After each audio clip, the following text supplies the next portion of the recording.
Emerging from the noise, Soup Media Network.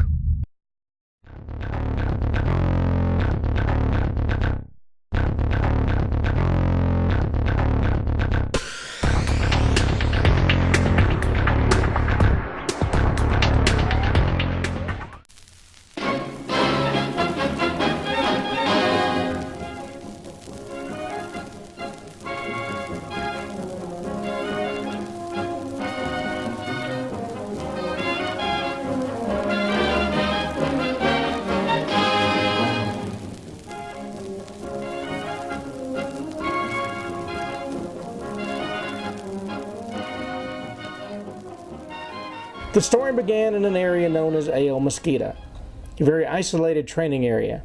In the center of the area was Monkey Valley, inhabited by hollow monkeys who were very territorial and known to defend their territory. They were also curious and attracted to bright objects. I commanded 3rd Platoon. At the other end of the valley was 2nd Platoon, commanded by Haywood Mills, just out of West Point. He was also a congressman's son. We're supposed to be aggressing against elements of the 82nd Airborne. Lieutenant Mills was rather gung-ho and ran his troops through a series of training exercises, including a night ambush. Only that ambush didn't turn out quite as he planned.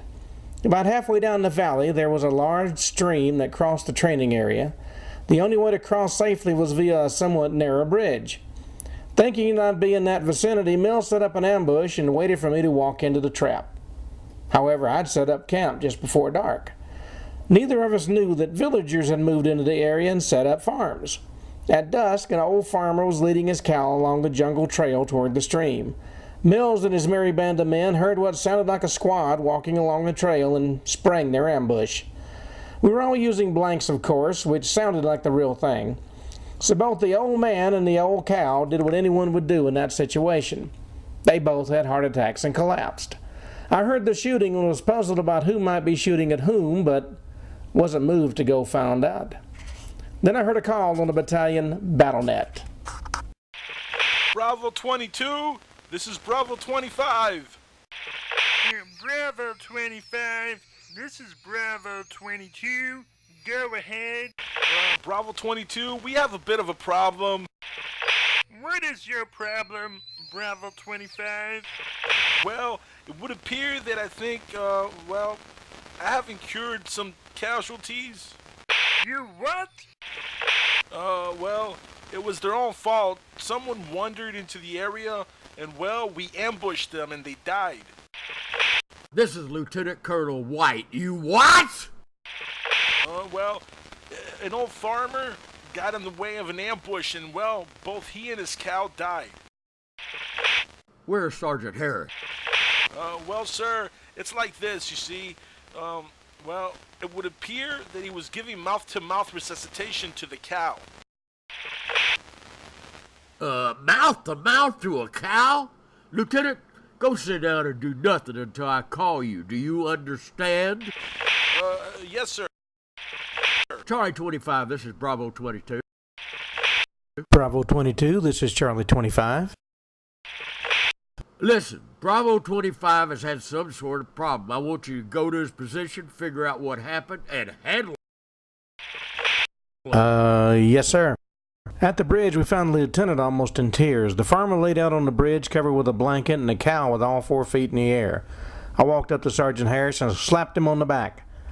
"I hear you've been kissing the cow," I said with a very serious look on my face. Damn it, sir, this is serious. The farmer had a heart attack, and so did the cow.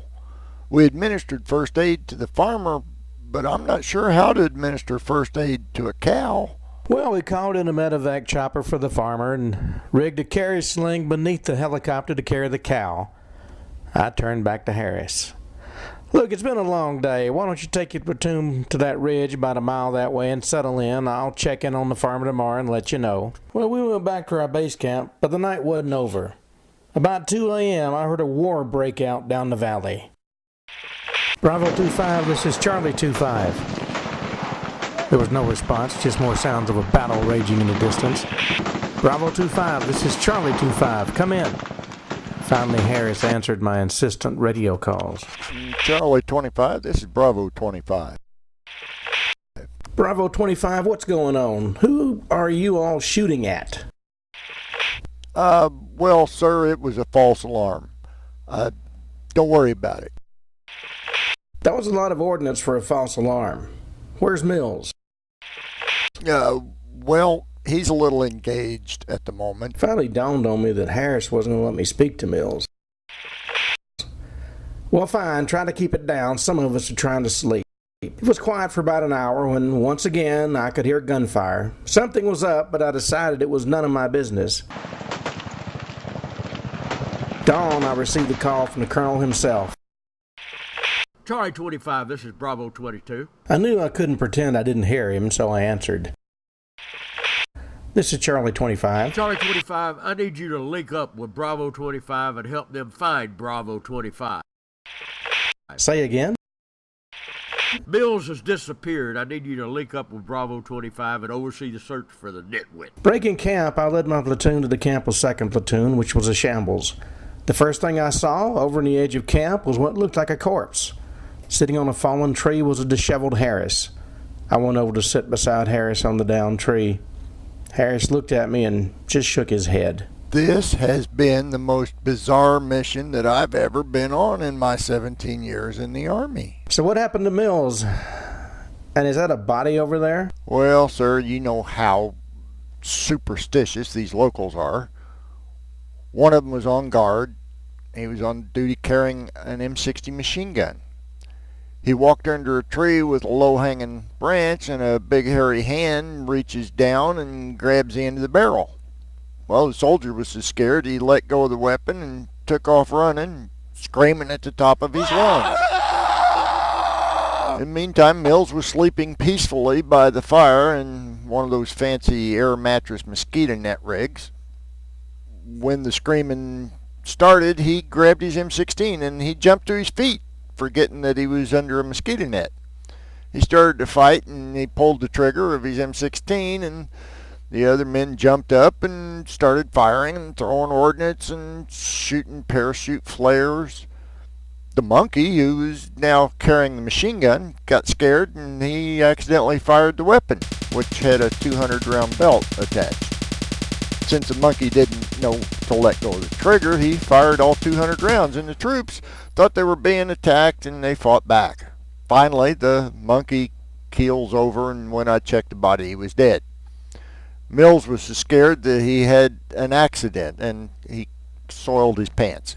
In fact, he stunk to high heaven, and to the point that I forced him to strip down and bury his uniform. It was all I could do not to laugh at the mental picture of the monkey with the machine gun and tall, skinny Mills stark naked in the middle of the jungle. Sir, that's not funny. In fact, that wasn't the worst of it. Well, I restored order and I got everyone back to bed. The lieutenant's mosquito net covering was ruined and it was chilly, so he pulled his air mattress over closer to the fire and he laid back down. Things calmed down and we all dropped off. Well, sir, you know how cold it can get out in the jungle at night. So a snake, in fact, it's the biggest snake I've ever seen. It crawled into camp and it came up to the fire. It put its head on the lieutenant's chest and it was just laying there watching the fire. Something woke me up and I glanced over to see what looked like Lieutenant Mills pregnant with this big lump on his lower chest. Then I realized it was a snake's head. Well, about that same time, Mills woke up and he glances down and he sees the snake and he literally levitates right off that mattress, takes off running naked as a jaybird into the jungle. The movement of Mills and the snake trying to get away got the mattress too close to the fire and it burst and it took off flying across the camp. The guards saw it and started shooting at it, and then the rest of the soldiers started screaming about haunts and all hell broke loose again. I like to never got order restored, and we still can't find the lieutenant. I've had everybody looking since shortly after it happened, but we still can't find him. I set my unit to searching for the lieutenant as well, and by noon we had swept that entire valley, but no naked lieutenant. Finally, we found him sitting on a sandbar about a mile offshore, too scared to rejoin his unit. I had to have two of my biggest soldiers go bring him back. So ended the story of the monkey with the machine gun.